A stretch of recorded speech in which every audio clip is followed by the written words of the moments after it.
నమస్తే. Welcome to పొలిటెంట్ health. గర్భిణీ స్త్రీలలో కొంతమందిలో మనం చూస్తూ ఉంటాము ప్రీ ఎక్లాంప్సియా సమస్య. అయితే ఈ లక్షణాలంటూ ఏ విధంగా ఉంటాయి? దీనికి సంబంధించిన ట్రీట్మెంట్ అంటూ ఏంటి? డాక్టర్ గారి మాటల్లోనే తెలుసుకుందాం. ప్రెజెంట్ మనతో ఉన్నారు గైనకాలజిస్ట్ డాక్టర్ రజనీ గారు. నమస్తే మ్యామ్. నమస్కారం.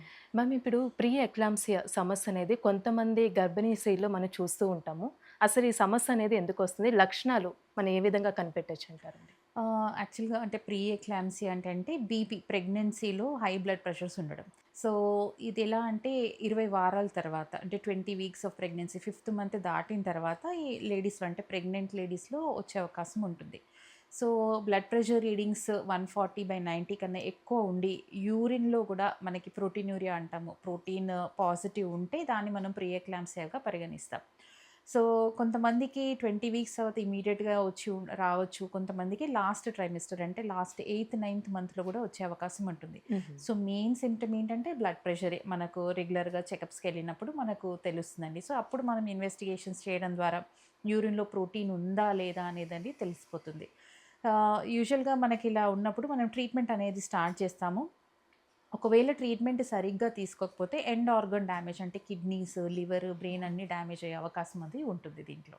అంటే లక్షణాలు ఇప్పుడు మీరు చెప్పారు కాబట్టి, ఇది ఆఫ్టర్ డెలివరీ కూడా కంటిన్యూ అయ్యే ఛాన్స్ ఉందంటారండి? బీపీ అన్నారు. యూజువల్‌గా ప్రీ ఎక్లాంప్సియా కండిషన్‌లో ఏంటంటే, మనం కంట్రోల్ అనేది చేస్తే బాగుంటుంది. ఒకవేళ అన్‌కంట్రోల్డ్ హై బ్లడ్ ప్రెషర్ ఉంది, ట్రీట్మెంట్ సరిగ్గా తీసుకోలేదో, కొంతమందిలో ఆల్రెడీ ట్రీట్మెంట్ ఉన్నా గానీ కొన్ని సందర్భాల్లో ఏంటంటే, హై బ్లడ్ ప్రెషర్స్ ఎళ్ళే అవకాశం ఉంటుంది. ఒక్కొక్కసారి ఫిట్స్ గూడా వచ్చే అవకాశం ఉంటుంది. సో, ఓహో! దాన్ని మనం ఎక్లాంప్సియా అంటాం. So, after delivery most of the times తగ్గిపోతుందండి. చాలా వరకు తగ్గిపోతుంది బ్లడ్ ప్రెషర్స్.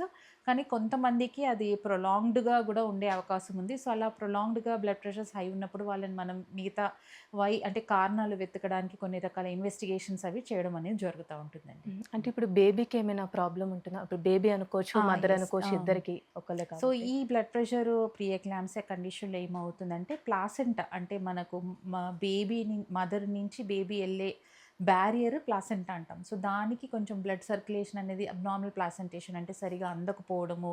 సో, ఇలా అవ్వడం వల్ల బేబీ యొక్క ఎదుగుదల అనేది ఎఫెక్ట్ అయ్యే అవకాశం ఉంటే ఐయూజీఆర్ బేబీ అంటాం. అంటే ఇంట్రాయూటరైన్ గ్రోత్ రిటార్డేషన్. బేబీ గ్రోత్ అంతగా ఉండకపోవచ్చు. కొన్ని కొన్ని సందర్భాల్లో ఆలిగోహైడ్రామియస్ అంటే ఉమ్మనీరు తగ్గే అవకాశం ఉంటుంది. కొన్ని సందర్భాల్లో ఏంటంటే ప్రీటర్మ్ లేబర్‌లోకి గూడా వీళ్ళెళ్ళే అవకాశం ఉంటుంది. కొన్ని సందర్భాల్లో కంట్రోల్ అనేది లేకపోతే ఫిట్స్ మదర్‌కి ఎక్లాంప్సియా అంటాం. ఒకవేళ ఈ బ్లడ్ ప్రెషర్ అనేది కంట్రోల్ లేకపోతే ఫిట్స్ వచ్చేసి హ్మ్. ఇమ్మీడియేట్‌గా బేబీని డెలివరీ చేసే సందర్భాలుంటాయి. కొన్ని సందర్భాల్లో బేబీ కూడా డెత్ అయ్యే అవకాశం ఉంటాయి. కడుపులోనే ఓకే. ఇంట్రాయూటరైన్ ఫీటల్ డెత్ అంటాము. అది ఎక్స్‌ట్రీమ్ కండిషన్స్‌లో కొన్ని సందర్భాల్లో అలా గూడా అయ్యే అవకాశాలవి అంటే ఉంటాయి. జనరల్‌గా ఈ ప్రాబ్లమ్ ఎందుకొస్తుంది మ్యామ్? అంటే ఎక్కడ లోపం అనుకోవచ్చు? సో, ఇది ఏంటంటే కొన్ని రకాల రిస్క్ ఫ్యాక్టర్స్ అంటే ఇది అందరిలో రాదు. కొంతమంది. కొంతమంది ఆడవాళ్ళలో రిస్క్ ఫ్యాక్టర్స్‌లో ఎలా అంటే టూ యంగ్ ఏజ్ అంటే మరీ 20 ఇయర్స్ బిలో ప్రెగ్నెన్సీ ఉన్నాను గానీ 35 అబోవ్ ఎల్డర్లీ ఏజ్ అంటాం. అంటే 35 సంవత్సరాల తర్వాత ప్రెగ్నెన్సీ వచ్చినాను గానీ, ట్విన్ ప్రెగ్నెన్సీస్ ఉన్నా గానీ, హుహు. తర్వాత కొన్ని సందర్భాల్లో డయాబెటీస్ ఉన్నా గానీ, కొన్ని సందర్భాల్లో మదర్‌కి థైరాయిడ్ ఇష్యూ ఉంటే గూడా ప్రెగ్నెన్సీ స్టార్టింగ్‌లో అలాంటి సందర్భాల్లో గూడా బ్లడ్ ప్రెషర్స్ వచ్చే అవకాశం ఉంటుంది.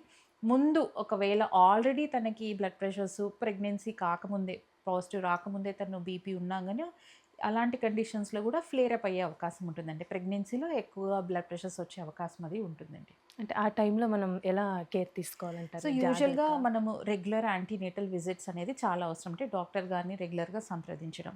సో, రెగ్యులర్‌గా మన దగ్గరికి అంటే మా దగ్గరికి పేషెంట్స్ వచ్చినప్పుడు ఎవరైనా సరే ఏంటంటే blood pressure monitoring, weight check అవన్నీ మనం చేస్తా ఉంటాం.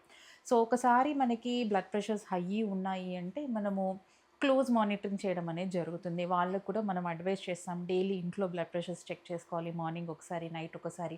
ఒకవేళ హై ఉంటే మాకు ఇన్ఫార్మ్ చేయాలి లేదా రావాలి. హ్మ్. ఇంకొకటి మూమెంట్స్ అనేది బేబీ కరెక్ట్‌గా మూవ్ అయితుందా లేదా, మూమెంట్స్ చెక్ చేసుకోవడం అనేది చాలా అవసరము.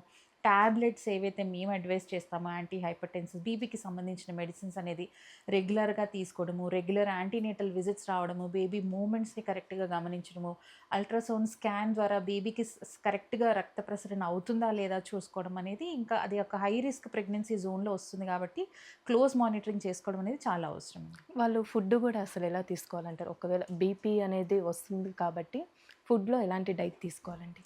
ఎక్కువ స్పైసీ ఫుడ్స్ గానీ, ఎక్కువ మిర్చి మసాలా, ఎక్కువ ఔట్ సైడ్ ఫుడ్స్ కానీ ఇవన్నీ అవాయిడ్ చేయాలండి ప్రెగ్నెన్సీలో. జనరల్‌గా కూడా అవాయిడ్ చేయాలి. ఇంకా ఈ బ్లడ్ ప్రెషర్ ఉన్నప్పుడు ఏంటంటే, ఇలాంటి ఆహారాలు అవాయిడ్ చేయడం అనేది చాలా అవసరం. కొంచెం సాల్ట్ కూడా తగ్గిస్తే చాలా బెటర్. సో, పెద్ద డిఫరెన్స్ ఏమీ ఉండకపోవచ్చు. బట్ స్టిల్ ఇవన్నీ అగ్రివేటివ్ ఫ్యాక్టర్స్ కాబట్టి కొంచెం దాంట్లో కూడా డైట్‌లో మార్పులనేవి చేయడం వల్ల చాలా వరకు హెల్ప్ అవుతుంది. మ్యామ్ అయితే ఈ సమస్యతో బాధపడే వాళ్ళకి వార్నింగ్ సిమ్టమ్స్ అనుకోవచ్చు. ఫిట్స్ అని చెప్పారు. హ్మ్. ఇంకేమైనా వచ్చే ఛాన్స్ ఉందంటారా? సో, ఇలా అంటే బ్లడ్ ప్రెషర్ హై ప్రెగ్నెన్సీలో ప్రీ ఎక్లాంప్సియా ఎవరికైతే ఉంటుందో వాళ్ళు కొన్ని కొన్ని సిమ్టమ్స్ అనేవి చాలా జాగ్రత్తగా నోటీస్ చేయాలి.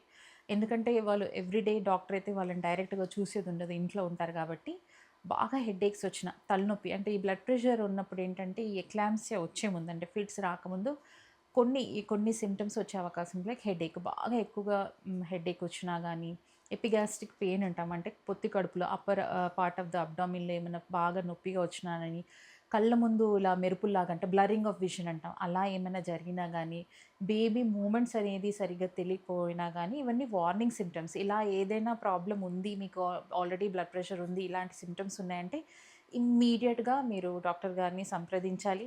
మిడ్‌నైట్ అయినా సరే, మా డాక్టర్ ఈ హ్మ్. టైంలో ఉండరు, రేపు మార్నింగ్ ఎళ్లి చూయించుకుందాము అలా అనుకోవద్దు. ఎమర్జెన్సీకెళ్ళిపోవాలి. ఎమర్జెన్సీగా ఇమ్మీడియేట్‌గా హాస్పిటల్‌కెళ్ళి చూపిచ్చేసుకోవాలండి. మ్యామ్ అంటే ఇప్పుడు ఫస్ట్ బేబీకి అంటే ఇప్పుడు ఇద్దరు పిల్లలు అలా ఉంటారు కాబట్టి ఫస్ట్ బేబీకి అలానే అయ్యి సెకండ్ బేబీకి గూడా ఒకవేళ కన్సీవ్ అయితే సేమ్ సిమ్టమ్స్ వచ్చే యెస్ ఛాన్స్ అండి. సేమ్ ఉందంటారా? సింప్టమ్స్ ప్రీ ఎక్లాంప్సియా అనేది వచ్చే అవకాశం ఉంటుందండి. అది రావచ్చు, రాకపోవచ్చు కానీ మోస్ట్ ఆఫ్ ద టైమ్స్ మళ్ళీ రిపీట్ అయ్యే అవకాశం అయితే ఉంటుంది. Thank you so much ma'am. Thank you.